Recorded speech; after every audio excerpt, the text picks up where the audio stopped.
Hey guys, we are Sean and Christy. This is Long Long Honeymoon, and today we have an excellent discussion topic for you: cold weather RV camping.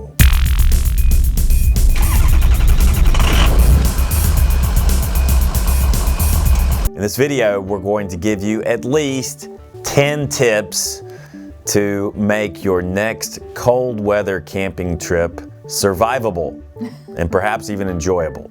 By cold weather, we're talking about wintry weather that will sometimes get below freezing in terms of temperatures. We're not necessarily talking about spending 3 months straight in Antarctica. We have camped in cold weather getting down to around 10 degrees overnight, and we've done this on many different occasions. First off, I want you to think about an old Scandinavian expression. There is no such thing as cold weather. There is only inappropriate clothing. So ladies, this is a great time to go shopping. Well, I don't know about that, but I'm sure that those of you from north of the Mason-Dixon line learned this lesson when you're about 3 years old. But for some of us who grew up in warmer climates, we may not be fully prepared to deal with these winter elements when we go out there camping. And I'm talking about having base layers or long johns beneath your clothes. I'm talking about having appropriate gloves. I'm talking about balaclavas, not baklava, which is a delicious Greek dessert, but balaclava. Yeah, and I definitely think layers are the way to go, because going in and out, you're going to be going from hot to cold, so you want to be able to peel off layers as needed and add layers as needed. Secondly, and here's a tip you'll probably never hear from any other RV video: microfleece rules. Yes, it does. I don't know who invented microfleece, but we all should know this person's name. There should be statues of this person. We should have a holiday for whoever invented this stuff. I'm talking about microfleece. Yeah. Like this blanket is about 15 bucks. You know, you could cover a pickup truck with it. It's so large. I don't know. It's huge. And it's incredibly warm next to your skin at night. Yeah, so when you make your bed, don't just make the bed with sheets and then put blankets on top.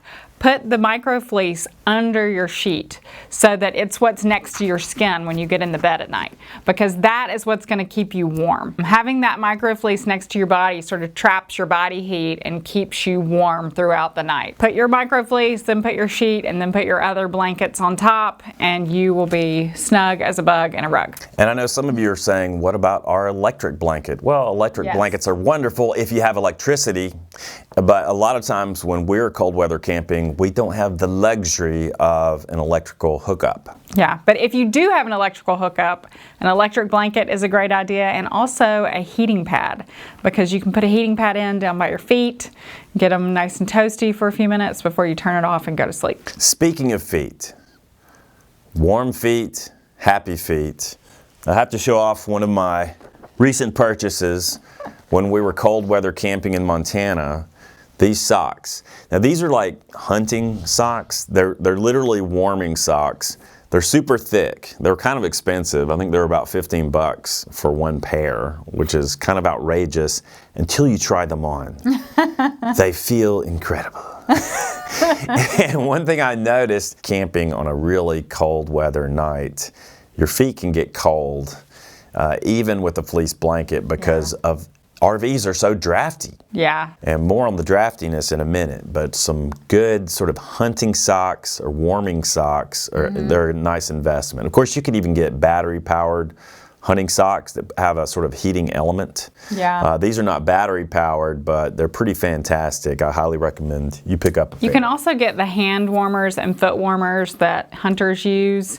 They're sort of those little packs that you sort of bust and they heat up.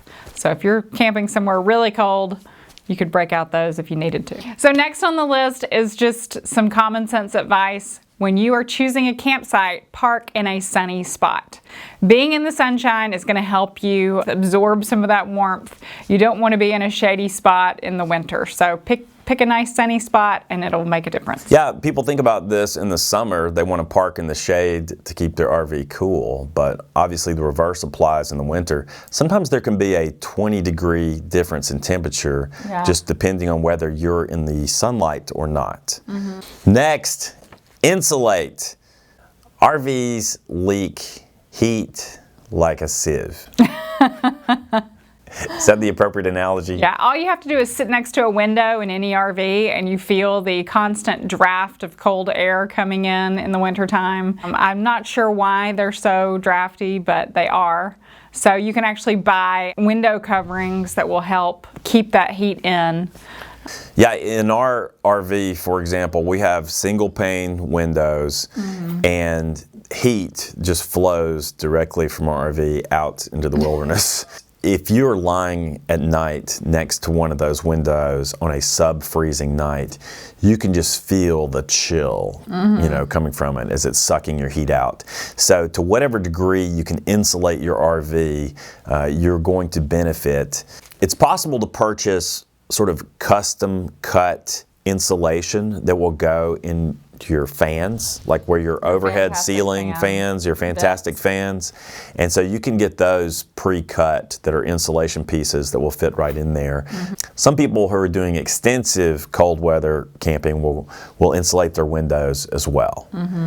Now granted, you're going to lose any sort of view or visibility out of those windows, so keep that in mind. But if you have a window like near a bed or something like that where you're really going to be feeling the cold come in, that might be a good idea to insulate that window. Yeah, for those of you who are really doing extensive cold weather camping, you might want to take this step. Next up is water. Let's think about disconnecting your water hose once you fill your freshwater tank. Staying connected to city water is a bad idea. It will bust your hose as soon as it gets below freezing. And it could damage your water inlet on your RV. Yeah, exactly.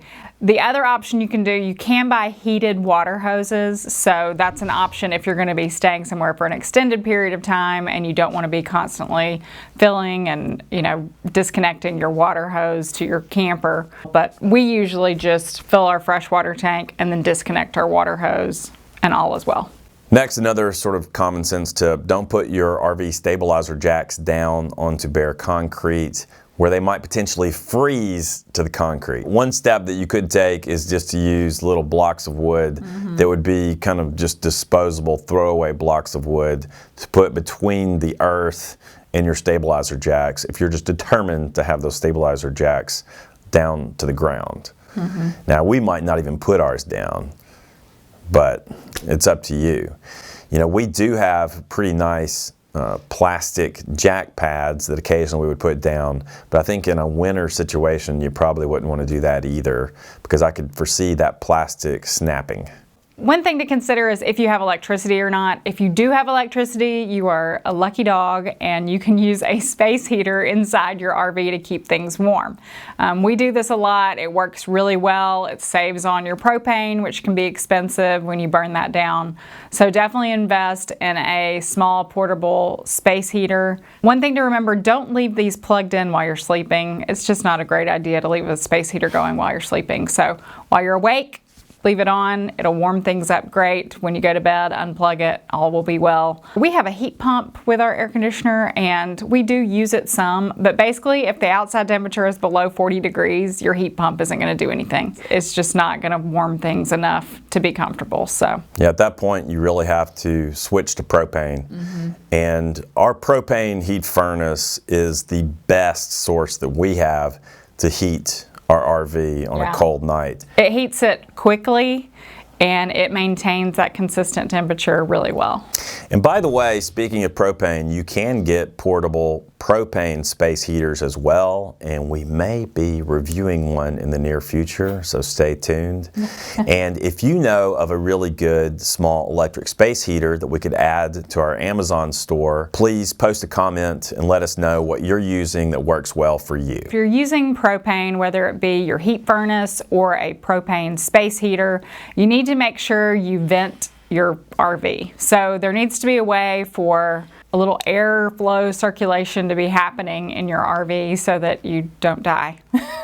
Plus Also moisture will develops. help with moisture as well. So what we tend to do is we pick our smallest window, which is actually the window above our kitchen sink, and we crack it, you know, maybe about an inch. And that is plenty of venting to keep things from building up inside, and it also lets the moisture escape. There's some people, and again, if you have electricity, you could take this step, who have small dehumidifiers, and they'll actually run those dehumidifiers at the same time they're running their propane heat furnace, because just the combination of that propane heat and people breathing inside the RV creates a lot of moisture. And by the way, if you're using the propane heat furnace, you're going to find out real quick that fan uses a lot of battery power. Yeah. And so this is just something that you're going to learn, depending on whether you have 1 or 2 deep cycle batteries in your RV, whatever your battery setup is. That propane heat furnace running is going to be a heavy draw on your battery supply. And the other thing you're going to learn is that propane heat furnace chews through propano. It can get pretty expensive. I would say that propane is the best method, for us anyway, of quickly and thoroughly heating our RV. These heat furnaces really work wonderfully well. They just use a lot of propane in the process. So we could, in the summertime, often go months, certainly weeks, maybe months, between having to refill our propane tanks. Yeah, because we're only using it to heat our hot water and, you know. And run the fridge from time to time. Right. But if we're using the heat furnace in really cold weather conditions, we'll chew through a 20 or 30 pound propane tank in a matter of days, easily. So it's just something to keep in mind, and I think there's a little bit of a learning curve here. Probably the first time you get out and do this, you're going to learn probably the hard way how much propane you use and how much battery power gets drawn away. Because again, if you don't have an electrical connection, you're going to have to think about rejuicing that battery. So you want to go buy a generator from rvgenset.com. That's right. Sorry. Shameless. Shameless. So, the other thing about that is when you leave on a trip, make sure your propane tanks are both completely full, and that once you get to your destination, you know where you can refill your propane tanks, because trust me, you're going to be visiting that establishment soon. And a lot of people are going to ask, and you've been thinking this the entire video, what about your RV water tanks and pipes? Are you not worried about them freezing? Again, back to the propane. With our RV setup, our pipes are sort of hidden and protected behind a belly pan underneath. The way Airstreams are built, they actually have a vent down into the belly pan that blows that warm air down into that area to keep things warm.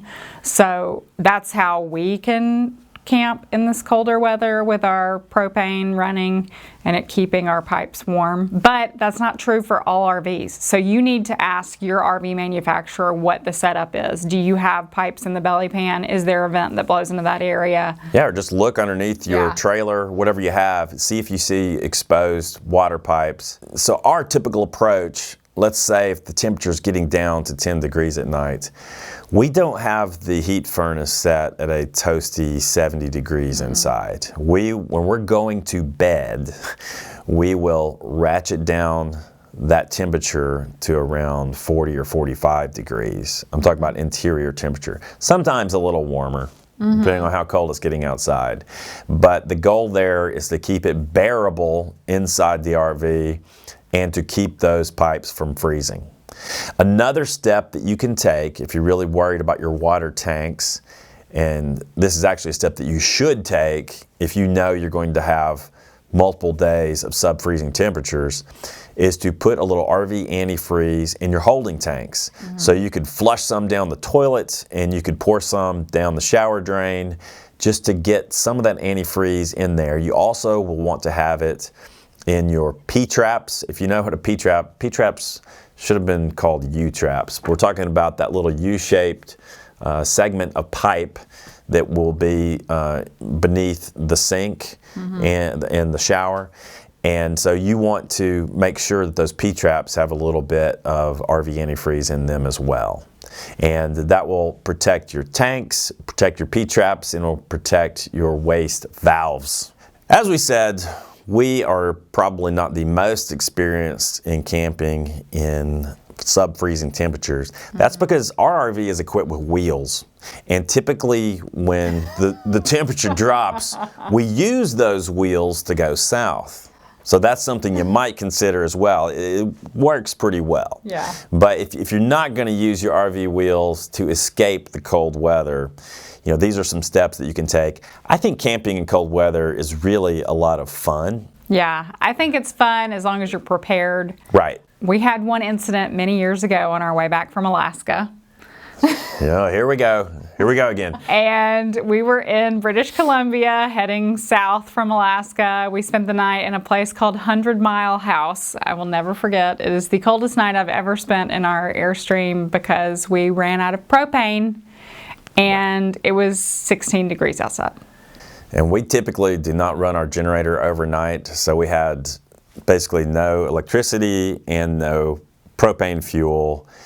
And it got pretty nippy inside the old Airstream. I had on 2 sets of fleece pajamas and about 3 sets of socks. I had on a hat and a scarf, and I was under a fleece blanket covered by a quilt and another fleece blanket, and I was still freezing to death. It was miserable. We will never, ever, ever experience that again because we will never, ever run out of propane. Guys, it was so much fun. I highly recommend it. Your wife will love it. Oh, the memories that will be created. The misery that you will remember. Yeah, and see, the funny thing is, this year we were in West Yellowstone and it was 10 degrees outside at night and we had plenty of propane, so we were toasty warm and it was totally fine. That is the lesson to us and to you. Make sure you're not going to run out of propane if it's cold weather. I have to say, in 100 Mile House, it was so cold inside the Airstream, it kind of hurt to breathe. I don't know, my face kind of hurt at night. You know what I'm talking about? Yes, I do know what you're talking about. It was terrible. It's like your body is not accustomed to breathing air that cold while you sleep. So it was certainly a memorable experience. It was memorable, all right.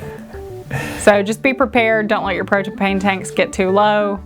You'll be fine. Yeah, we've learned some of these lessons the hard way, so you don't have to. So that's it, guys. At least 10 tips for RV camping in cold weather, trying to make the whole experience a little more enjoyable for you. But what about you? You know, a lot of you out there, I'm sure, have much more experience than we do camping in cold weather. So if that's the case, be sure and post a comment. Let us know what you found works well for you. Yeah, I'm sure there are some people that live in Montana or up in Canada that live in super snowy, cold conditions that can tell us way more about winter camping than we ever thought possible. Until next time, thank you guys for tuning in. If you're new, you know what you gotta do. Subscribe to our YouTube channel, join Loho Nation. If you enjoyed this video, please give it a thumbs up. Like Sean said, if you have lots of experience winter RV camping, please leave some information down below. Give us your best tips that we can share with the rest of the crowd here, and we will be very appreciative. Until next time, what do we say? We say, Loho.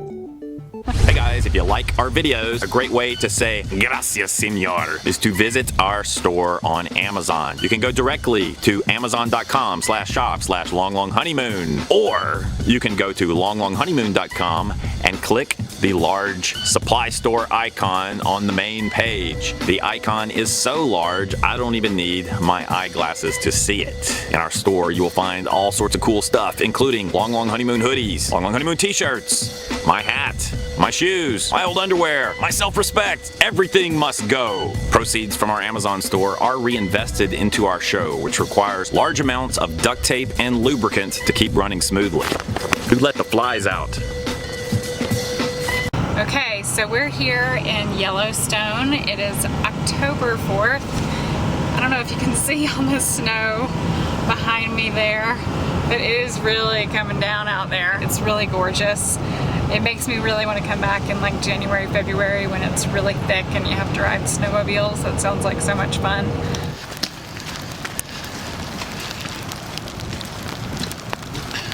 So we're at Canyon at Lookout Trail for the lower falls. You can hear them. May not be able to see them.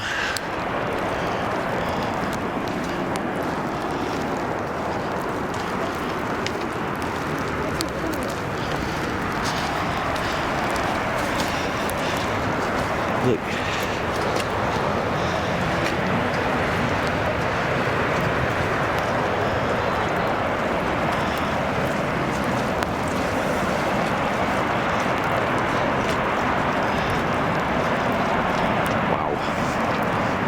Yikes.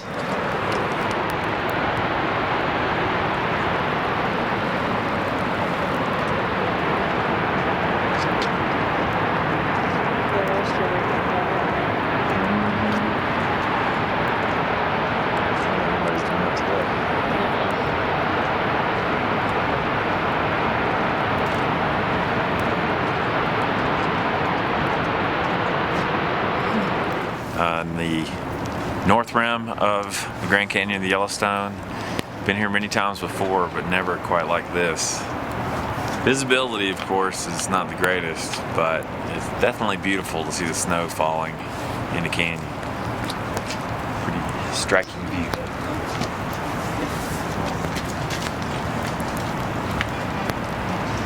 Don't want to get too close to this edge.